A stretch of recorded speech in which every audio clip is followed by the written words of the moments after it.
Greetings, everybody, and good evening to you again. My name is Renee Cannon.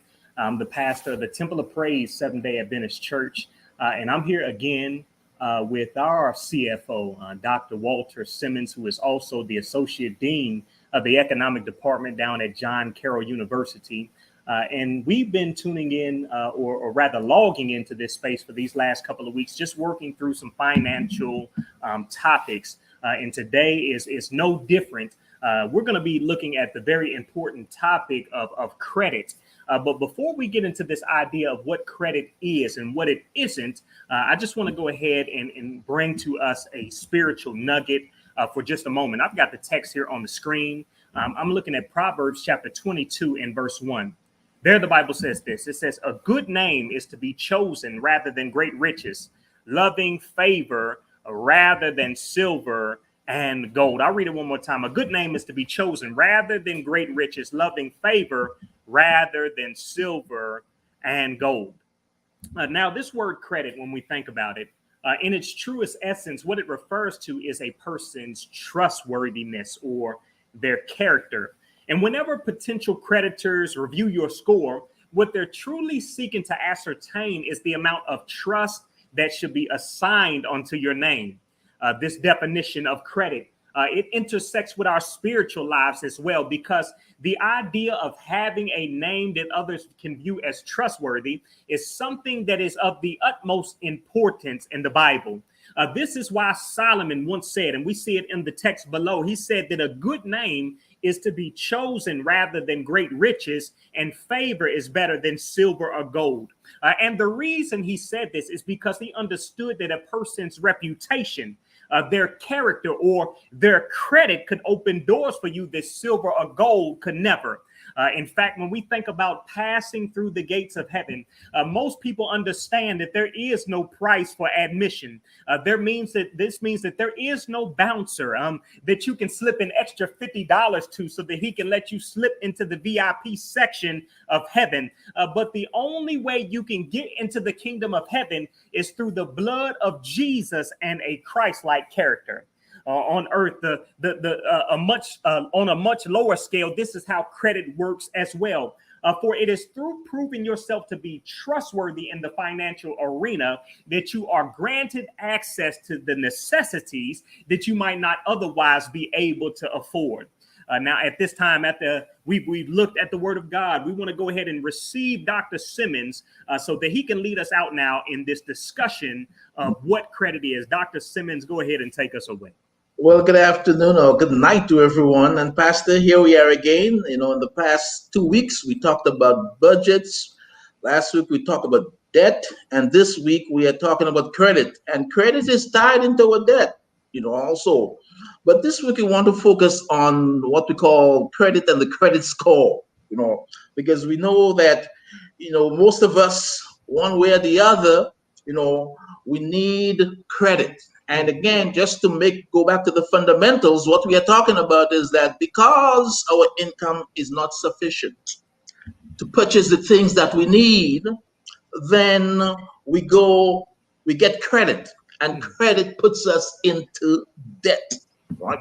So how do we go about, what's credit all about? What's that credit score, that good old credit score? We know that the credit score is basically a 3-digit number, right? We have a 3-digit number, and it's on a scale from 300 to 850. Now, most of us would like to have what we call an excellent credit score. Oh, yes.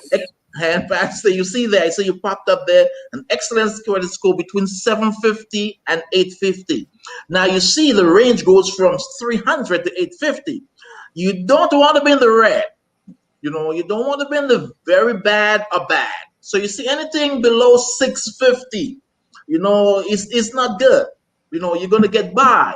But there are consequences in being in that range. It means that if you are in those ranges, then you'll be paid more for insurance. You'll be paid more to rent an apartment. You'll be paid more when you go to buy a car, So what it means is that borrowing becomes rather expensive if you do not have that credit score. How do you get the credit score? Well, credit agencies, right? We have credit agencies. And in the United States, I would say the three most familiar ones are we have Equifax, we have Experian, and we have TransUnion. And basically, what they do, they're agencies that collect our credit information. And when we say collecting credit information, what does that mean? Well, okay, you borrow money. Have you been paying back on time? Are you timely in your payments and paying back on time? So they take all those, they take your behavior. Remember, behavior matters. Your financial behavior. Are you paying back in a timely manner? So they take that score and they put it in that range between 300 and 550. And believe you me, that score, has consequences. And we can talk a little bit about Yeah. some Help of us those out if we could slow down just for a second, because I think you're hitting on something that's very important to us, and that's what difference does this thing make to us? So you said that some of the factors, the timeliness of your payment, whether you paid at all on this thing, these are some things that bear weight upon your credit score. So what is it that happens, as a result of this bad credit score? Well, very good question, Pastor. What happens if you have a poor credit score? Let's think about it. Now, as individuals, as families, what do? We buy cars, we buy homes, mortgages, we rent homes, right? We buy insurance. Well, when you go to get those things, there is something called interest payment, right? And the interest can be 1%, 2%, 3%, 4%. So you take, for example, your mortgage. You're going to buy a car. You know, Over the last 3, 4, 5 years, interest rates were pretty low. So you can get at 2%, 3%. Now interest rates, that's coming up a bit. Now, if your credit is poor, I know individuals who they go to buy a car and they are, because of bad credit, they are paying double digits. Think of it. Interest rates are almost zero and you're paying double digits. That's 10%, 12%. When indeed you should be paid about 3, 4. If it's a new car, it should be even lower. Insurance on your home. You get that insurance, you have to pay higher rates because of your poor credit. So in a way, and it's Pastor, it's a very interesting thing, because our society tells us that we must have credit. Yeah. I mean, but that's where we live. So if you must have credit, because if you go to get a loan and you do not have credit, then no one wants to give you a loan. That's right. So people, they want you to get in debt. So the question is, how do we manage that debt so that it does not become a burden? And we are saying managing your credit, paying on time, reviewing your credit score. And Pastor, by the way, you can get a free credit score. Okay. Everyone can get a free credit score. You can use any of the agencies, whether it be TransUnion, Equifax. You can get a free credit score, and I would advise people to review your credit score every year, because there could be debts on there that you don't know about, or that's been on there and you haven't been paying. Because remember, that influences. So every year you need to clean up your credit score. Make sure there are nothing on there that you not want to be on there. That thing is it makes sense. I remember one time I thought I put a service on hold because I went off on a deployment in the Navy, and when I came back, I tried to get in contact with the company. They said they couldn't find me in their file, so I went on about my business. Well, 3 years later, some people wound up calling me, telling me that I never put that on hold, and then I actually owed them some money that I had to pay. But I probably could have nipped that in the bud, had I chosen to review a credit report, which now I'm starting to see the difference. There's a difference between your credit score and a credit report, because what I'm hearing from you is the credit report actually details what it is. Yeah, that's right. That's old and right. such. And Right. if your credit, right? So let's suppose you have something. Let's suppose you had a bill that you already paid, but it's still showing up on your credit report as unpaid. Well, that can influence your credit score. You can end up with a lower credit score. Mm-hmm. So it makes sense to review that credit score every year. Absolutely. Because yes, you need to review it. And Pastor, you have some questions too. You said, I mean, even if you are in relationships, you said, for example, does your credit score affects your spouse credit score? Well, no, they're independent. But remember, as a married individual, you guys usually may want to take out a loan, joint Yeah. loan, or you may want to buy things together.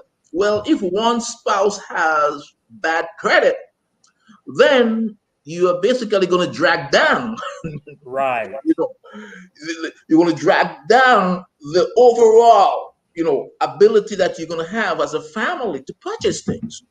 So I mean, I always tell individuals that, yes, your poor credit score, you get into a relationship and then you want to do things jointly, then it creates problems. Yeah. Absolutely. And I think that kind of brings about another question about, how I think I can see how it starts to affect the other family dynamics and such that you have, because, I'm just moving back, but you discussed about having bad credit. What it's essentially going to do is it's going to raise your interest rates on Correct. everything you do. So things that are already expensive, they become even more expensive because of your bad credit and such, which winds up being that it puts you out of price range for a lot of things.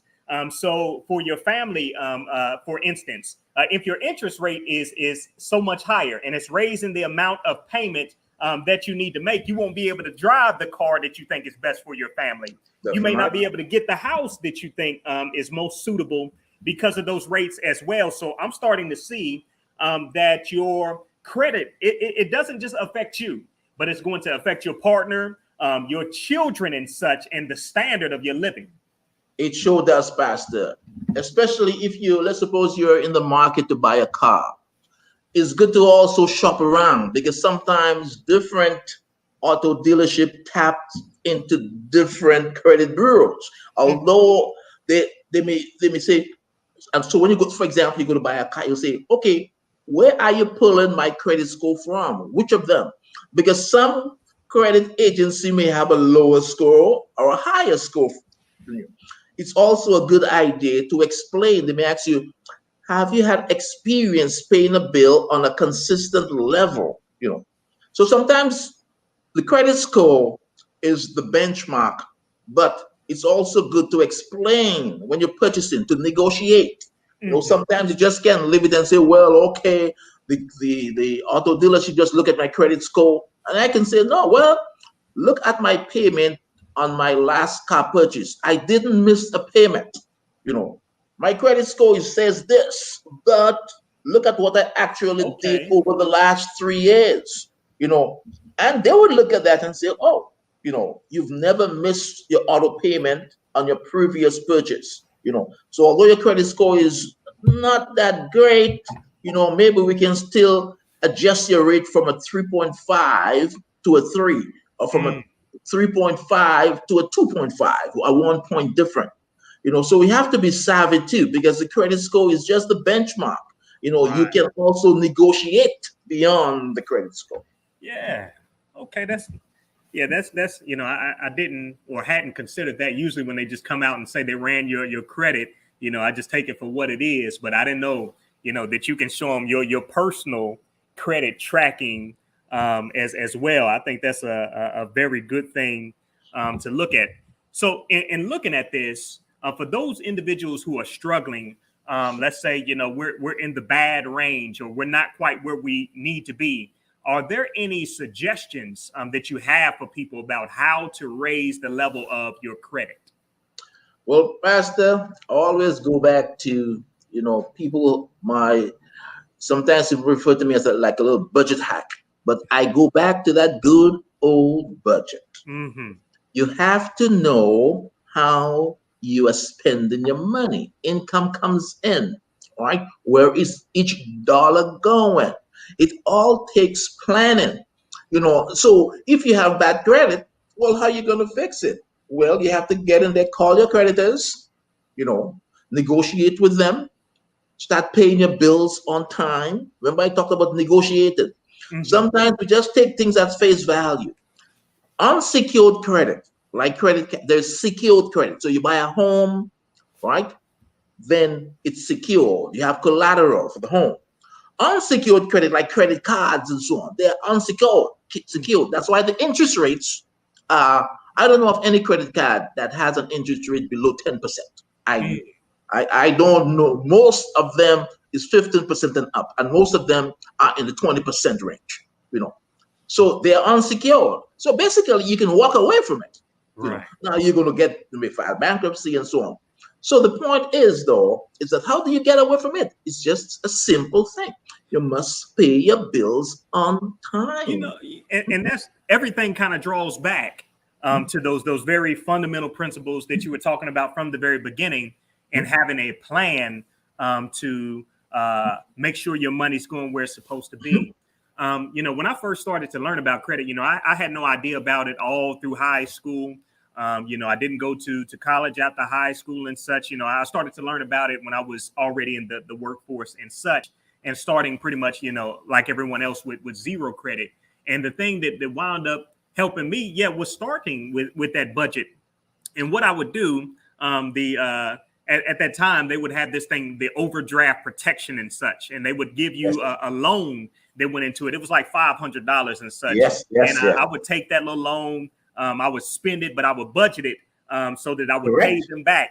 And that little thing helped me to build credit over the years. I was like 26 when I first got my first credit card, but the principle was the same. I was doing everything that I would do with my debit card, but I would do it with the credit card and then pay it off. That's right. Making sure I had what I needed and I wasn't going over. Because, of course, once you go over, you start dealing with those interest rates that you were talking about and things like Interest that. rates, and also too, paying the minimum is not the best thing. It's not an efficient policy. If you pay the minimum and along with the interest, let's suppose you make a payment. Let's suppose you bought something for about 1,000, and then you're making a minimum payment of, let's say, $20 a month. Mm-hmm. Over a 5-10 year period, the amount that you'll be paying in interest would be far more than the $1,000 that you borrowed. That's why people like to lengthen the payment. The longer you take to pay it, the less you pay per month. But over a period of time, you're paying substantially more. So you kind of have to understand the dynamics of it. Longer payment means your monthly payments are lower. Over a period of time, the amount you actually pay is more. So you want to minimize your debt. So you want to minimize the amount of credit you have. Some people have a lot of credit cards, and they think that there are no magic formulas. Right. So that people will tell you all type of things, and you can do this. There are no magic formulas. They said you're going to get credit forgiveness and so on. There is a price to be paid, and we have to manage it. And the way to manage it, I go back to the fundamentals. You take your budget. If you create credit and you have credit, you manage it. And there are lots of credit counseling agencies out there. Again, like everything else, we create another subcategory of industries to solve the problem of credit. When the problem is simple. Exactly. We do not have the formula. It doesn't change. No, the fundamental doesn't change. So you wind up paying somebody to tell you the exact thing that you're saying right now for free. Correct. And we believe that, when you see all this, marketing and telling you that, zero down payment and you don't have to pay anything. There in economics, we have a term that says there is no free lunch. Someone is paying for it, and most That's likely right. you are paying for it. Ain't no such thing as free lunch. I like that. No, there aren't. No, no, no. There's nothing really free. Someone is paying for it. Maybe it's not you paying directly Uh-huh. for it, but Uh-huh. but we like to think when something is free, we think that, oh, I don't have to pay for it. It does not affect me. Not so at all. Hmm. Can you tell me about this thing called bankruptcy and what that is and what it's about? I've heard people discussing bankruptcy as an option to kind of, alleviate some of the problems that they've had and have a fresh start, so to speak.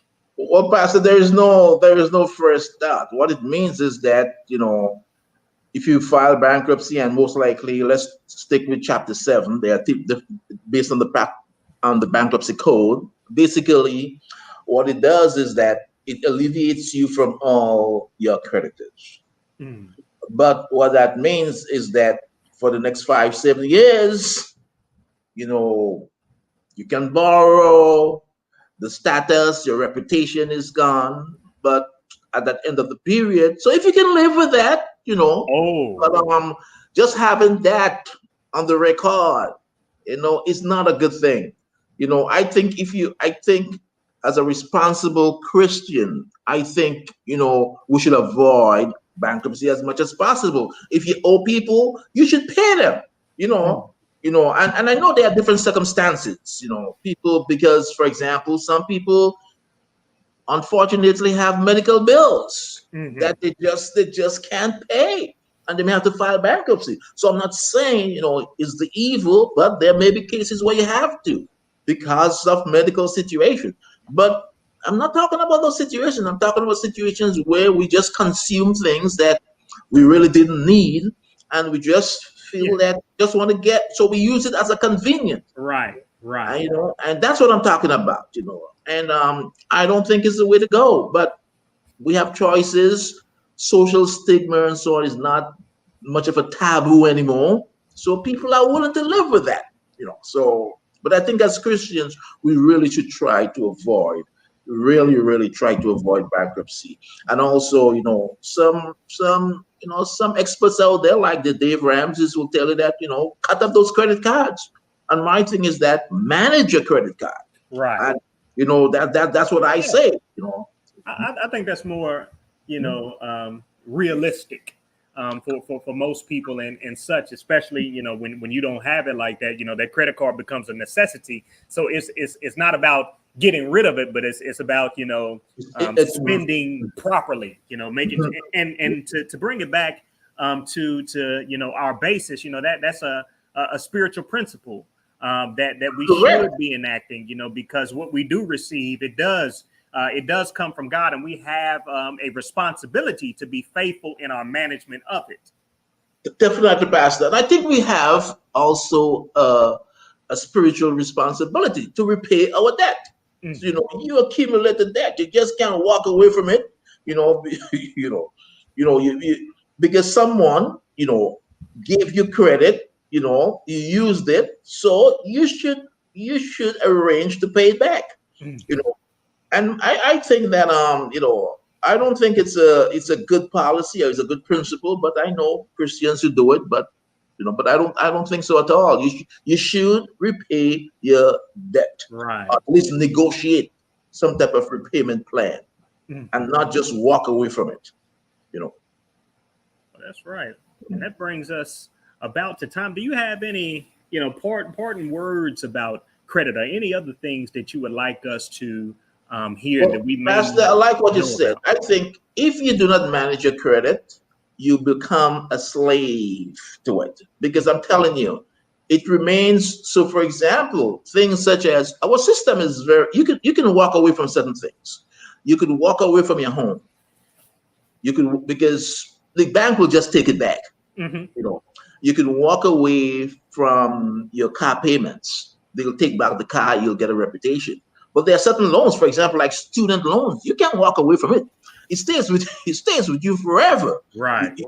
So certain things you can walk away from. And I know people who have walked away from the mortgages, walk away from from rental payments, walk away from credit cards, and they say, "Hey, what's going to happen to me? Most of them that's going to happen. I'm going to get bad credit. I can live with that for the rest of my life." But I don't think that's the Christian way to do it. I really don't think so.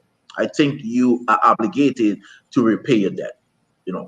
And I don't think that will solve your problem, because people who tend to do that tend to get involved in additional debt anyway down the road. Right. Yeah, and paying off your debts anyhow, it does have a benefit, because it's, as you said, that's one of the factors that goes into that credit score is your debt in comparison to what your income or the cash you have on hand as well. Definitely. So as you begin to get rid of those debts and such, that credit score, it does begin to rise. And not only that, having a good credit score. For example, if you get a credit card and you say that, okay, I want to increase the amount that's on that credit card, having a good credit score gives you more credit, which may not be a good thing for most people, but having a good credit score really allows you to get even more credit. Right. Yeah, absolutely. So I just want to kind of recap for those who are coming back and such, some of the factors that you gave that kind of go into credit score. Yes. Because we discussed that credit, it is your reputation. It is answering the question, are you faithful when you owe and such? So the some of the factors I heard you mention, and one were your payment history. You said, are your debts paid off? Did you pay them off on time? And this is going to account for a large amount of your credit score. Then right. You looked at the amount of money that is actually owed. And then I think you talked about your actual credit history, the length or the amount of time, that you had credit and such. And these were some of the primary factors that you listed when you talked about what builds a credit score. And Pastor, you mentioned one thing. How do you get out of bad credit? Again, credit counseling, creating that budget. That's the first thing we talked about when we started our program. That budget, it goes back there. If you develop that discipline, in creating that budget and managing it, you don't have to. It takes most people 6 months to a year, to get that budget together. Because it's human nature. We're going to overspend here and there, so it takes time. But stick with it, because I'm telling you, it has tremendous benefit. All right. Thank you so much, Dr. Simmons. I'm going to share a few words and then we'll leave. But next week, we're encouraging you to get back on, because next week, we're talking about the topic of investments. I'm also going to be plugging in. Dr. Simmons actually has an investment club that meets on the last Sundays of each month. And this thing is dynamic. I was learning so much. I've only had the opportunity now to have gone to one, but my interest is piqued, and I'm going to be encouraging you to participate and be a part of that. So that is going to be next week. And as always, one of the things that we encourage you to do is to invite somebody on into church. And the way you do that is by hitting the share button on your screen. And this puts it on to your page that somebody else is able to collect some of the knowledge and wisdom that has come forth from this platform. And also, if you feel like this ministry has been a blessing onto you, you are able to give financially to us. You can do this on Cash App. Our cash tag is $ Temple of Praise SDA Church. You can do it on Adventist Giving. That's www.adventistgiving.org. In the middle block, in that search engine, you type in Temple of Praise SDA Church, Cleveland, Ohio. You can also visit us or mail it in. We're the Temple of Praise Seventh-day Adventist Church. We're located in 1985 Green Road, Cleveland, Ohio. Our zip code is 44121. Again, we thank you so much for coming out on this evening. And we're encouraging you to be back next week, because we're talking about the topic that everybody wants to know about. And that's how to make some more money via investments. Yes, thank you so indeed, much. God bless indeed. you. We'll connect with you later on.